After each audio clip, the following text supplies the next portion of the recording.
So Johan, you've announced another expansion for one of your popular games. Could you tell us a little bit about For the Motherland? For the Motherland is surprisingly enough another expansion to Hearts of Iron 3. What we try to do is, in the last one we focus a lot on America, the Pacifics.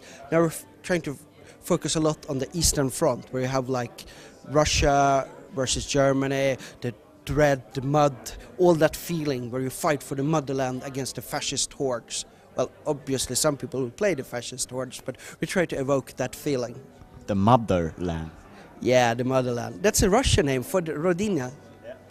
So, in terms of like how the gameplay experience changes, what areas are you looking to improve and change for this one?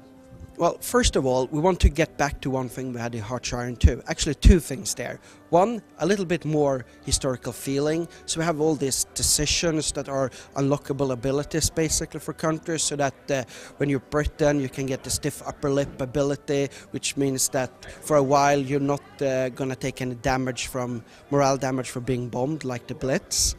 Or you may have some special abilities as the Germans on the Eastern Front to not be, when they're retreating, they're not gonna like shatter as quickly, so they can fight to the last man. Those kind of abilities you can play to give certain historical bonuses. The other thing we're going back to make sure this is something our fans want is the battle scenarios. Battle scenarios are limited areas of the map. We're playing, let's say, Africa Corps, where you play only a little part, like Northern Africa, and fighting a battle for a select objective. This can be like when you want to play a game in just one evening, or a multiplayer game with some friends that can be over in a few hours, instead of playing a huge long campaign. All right, so I heard what you said about the abilities. I'm curious to find out if there's a special Swedish ability in the game. Well, we're going to make sure that Sweden is even more neutral. Or we could make them overpowered. That's what everyone says that we do. So let's make an ability where Sweden wins by pressing a button.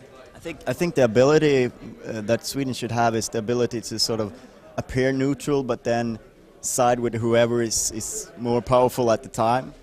Well, that sounds like a good idea. It describes Sweden now, then, and forever. So you also mentioned the battle scenarios and Africa Corps. Like how many scenarios are aiming to do, and are there any other examples that you could give? We have plans for at least 5 battle scenarios. We've talked about having Barbarossa, but I'm not entirely sure that is small enough because it's so huge. But we'll have Africa Corps, we'll have Battle of Bulge, we'll have a few more.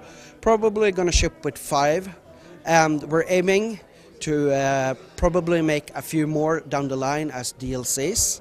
Yeah, something exclusive for you guys. We haven't said this before. So there's DLC for the expansion. There's like it's like an expansion of an expansion then. Yeah, well, the thing is, people love DLC. There's some people sometimes on the net that says, no, we don't like DLC. But when we sell on average about 3 to 4 DLCs for every sold copy of a game, we think, yes, people want DLC. And then if you play a game for a long time, you want to freshen it up. You've paid for the full game, so it makes sense to, if you enjoyed it, why not get a little bit more of it?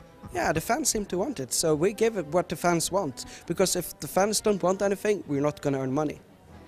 So you gave us a little bit of an exclusive there. Do you have anything else you can reveal just for us at Game Reactor? Am I forced to reveal anything? No, seriously. We have some exclusives. A lot of people have complained a little bit about our multiplayer model not being that convenient at all times. We're aiming for having a, what's it called, hot joinable multiplayer game, like if you drop out because sometimes your internet connection drops, you should be able to get back into the game without a rehost. That's one of the things we aim to do with this game.